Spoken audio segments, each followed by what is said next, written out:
You ever move into what you think is your dream neighborhood, only to find out it's actually a high-functioning dystopia run by a woman who treats HOA rules like they're federal law? Yeah, that's happened. And it all started with my wife's backpack. I'm not even joking. We'd been in Maple Grove Estate for maybe 2 hours, boxes still sealed, coffee still hot, when this woman in a banana yellow power suit comes stomping down the sidewalk like she owns the place. She takes one look at my wife Ellie's military-style backpack and screams, "She's a dangerous element. I've already called 911. Like we were planting landmines, not lawn chairs. My wife didn't even flinch. She just calmly pulled out her ID and placed it on the hood of the police cruiser.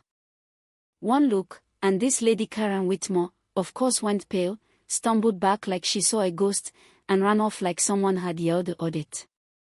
FBI badges do that. Let me back up a sec.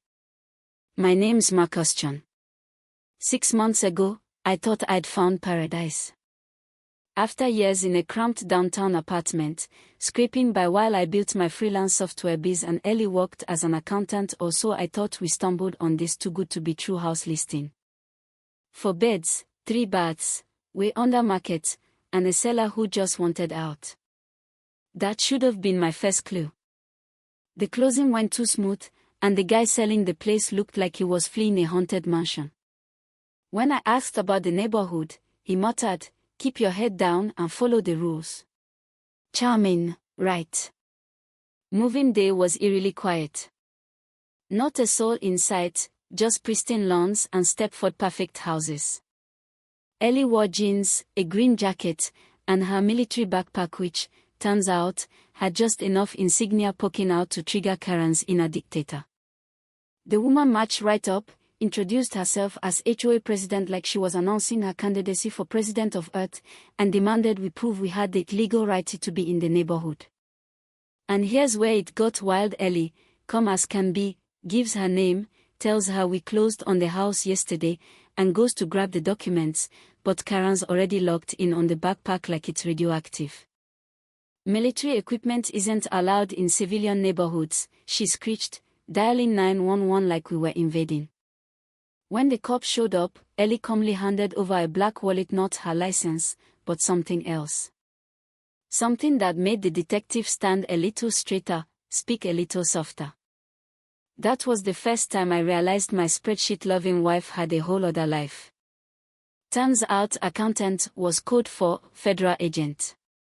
Ellie had been undercover this whole time, and now we'd moved into the hornet's nest she was investigating. Karen, bless her narcissistic heart, didn't take the hint. She doubled down. Within days, we were getting citations for everything: grass height, mailbox alignment, garbage can color. She even measured our lawn with a ruler and yelled into her phone like she was directing air traffic. I started digging into the HOA and found something ugly. Every family Karen had driven out shared one thing: they were different. Minorities. Military. Anyone who asked too many questions. Ellie started documenting everything quietly, precisely while I handled the digital side. That's when I noticed something off with our Wi-Fi. Someone was logging in remotely, pulling files from our devices. I showed it to an agent named Williams, who confirmed Karen was more than just nosy. She was laundering money through the HOA. $2 million hidden in bogus fees and fake maintenance charges. And the craziest part: our neighborhood was a cover for a national network targeting federal employees. Then came the twist: Karen had been inside our house. My mom, who showed up for a surprise visit, spotted it first.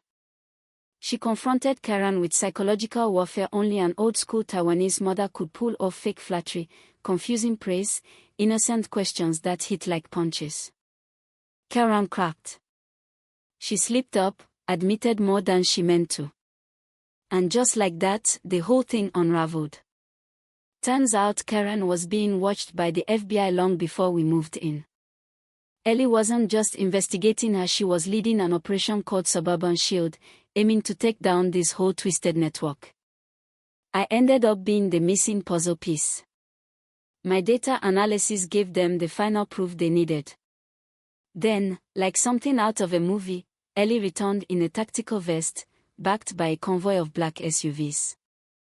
Agents poured into our house while Karen watched from her window, and I swear, you could see her soul leave her body. That night, with our living room turned into a command center, we finally saw Karen's empire crumble.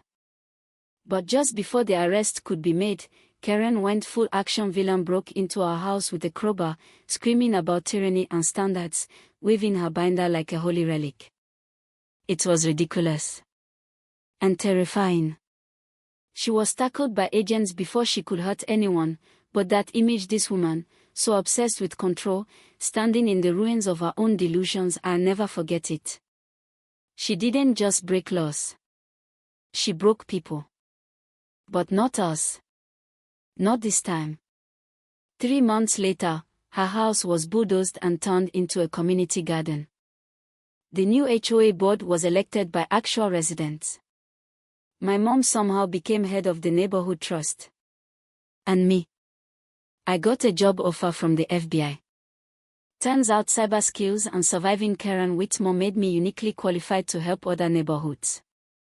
Now I travel the country helping communities spot the red flags before they turn into flashing sirens. Ellie and I finally talk openly about our work and Maple Grove. It's not perfect, but it's real now. Kids playing, flags flying, neighbors talking. No more rulers, no more rule books as weapons. You know, Karen used to say she was protecting the neighborhood. But really, she was just protecting her power. There's a big difference. And I think more people need to start asking who's really writing the rules. And why? What about your neighborhood? Ever dealt with a Karen? Or maybe someone who hid behind the rules to keep others out? Drop your story in the comments. Let's talk about what community really means. Because if there's one thing I've learned from all this, justice might move slow, but when it shows up, it comes with receipts, backup, and maybe a crowbar-proof vest. You ever move into what you think is your dream neighborhood, only to find out it's actually a high-functioning dystopia run by a woman who treats HOA rules like they're federal law? Yeah, that happened.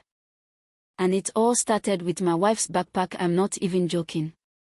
We'd been in Maple Grove Estate for maybe 2 hours, boxes still sealed, coffee still hot, when this woman in a banana yellow power suit comes stomping down the sidewalk like she owns the place. She takes one look at my wife Ellie's military-style backpack and screams, "She's a dangerous element. I've already called 911. Like we were planting landmines, not lawn chairs.